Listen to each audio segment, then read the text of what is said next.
চট্টগ্রাম ২ আসনের বিএনপির সংসদ সদস্য সরওয়ার আলমগীরের দায়িত্ব পালনে আর কোনো আইনি বাধা নেই। হাইকোর্টের রায় বহাল রেখে জামায়াত প্রার্থীর আবেদন নিষ্পত্তি করেছেন আপিল বিভাগ। এদিকে সুনির্দিষ্ট অভিযোগ ছাড়া গ্রেপ্তারকৃত আসামিকে অন্য মামলায় শোন অ্যারেস্ট দেখানো যাবে না, হাইকোর্টের এমন আদেশ স্থগিত করে দেন সর্বোচ্চ আদালত। আরও জানাচ্ছেন ফারহানা জামান। দীর্ঘ আইনি লড়াই শেষে কাটল জটিলতা। চট্টগ্রাম ২ আসনের বিএনপির সংসদ সদস্য সরওয়ার আলমগীরের দায়িত্ব পালনে আর কোনো বাধা রইল না। বুধবার প্রধান বিচারপতি নেতৃত্বাধীন ৪ সদস্যের আপিল বেঞ্চ জামায়াত প্রার্থীর আবেদন নিষ্পত্তি করে হাইকোর্টের রায় বহাল রাখেন। নির্বাচন কমিশন তো আদালতের রায় বাস্তবায়ন করে তার নির্বাচনের পরে তার গেজেট ফলাফল প্রকাশ করেনি। তাদেরও একটা সাংবিধানিক দায়িত্ব আছে, যত দ্রুত সম্ভব জনগণের ভোট দিয়ে নির্বাচিত প্রতিনিধি যাতে সংসদে যেতে পারেন সেটা ব্যবস্থা করা।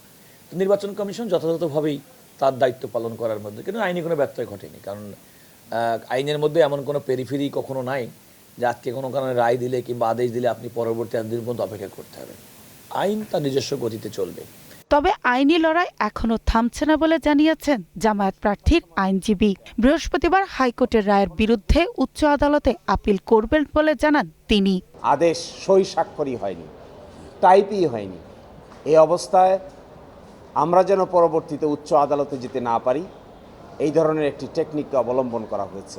এই জন্য আপিলের ডিভিশন আমাদেরকে বলেছেন, রায়ের যেহেতু পূর্ণাঙ্গ কপি পাওয়া গেছে, তাই আমাদেরকে civil petition for leave to appeal file করতে বলেছেন। আমরা আগামীকালকেই civil petition for leave to appeal দায়ের করব। কোর্টের হাইকোর্ট বিভাগ আজকে একটা যুগান্তকারী। এদিকে অপর এক আদেশে সুনির্দিষ্ট অভিযোগ ছাড়া গ্রেফতারকৃত আসামিকে অন্য কোনো মামলায় শোন অ্যারেস্ট দেখানো যাবে না। হাইকোর্টের দেয়া এমন আদেশ স্থগিত করেছেন আপিল বিভাগ। এর আগে হাইকোর্ট বেঞ্চ সুনির্দিষ্ট মামলা ছাড়া গ্রেফতার না করার আদেশ দিয়ে রুল জারি করেছিলেন। আজ আপিল বিভাগ সেই রুলটি ৪ সপ্তাহের মধ্যে নিষ্পত্তির নির্দেশ দেন। সুনির্দিষ্ট মামলা নাই এমন মামলায় কোনো ব্যক্তিকে পুনঃগ্রেপ্তার দেখানো যাবে না বলে যে হাইকোর্ট যে আদেশ দিয়েছিল সেটা স্থগিত। তবে সাবেক প্রধান বিচারপতি এবিএম খায়রুল হকের নতুন কোনো মামলায় গ্রেফতার দেখানো যাবে কি যাবে না, এই বিষয়ে আগামী রোববার শুনানির দিন ধার্য করেছেন আদালত।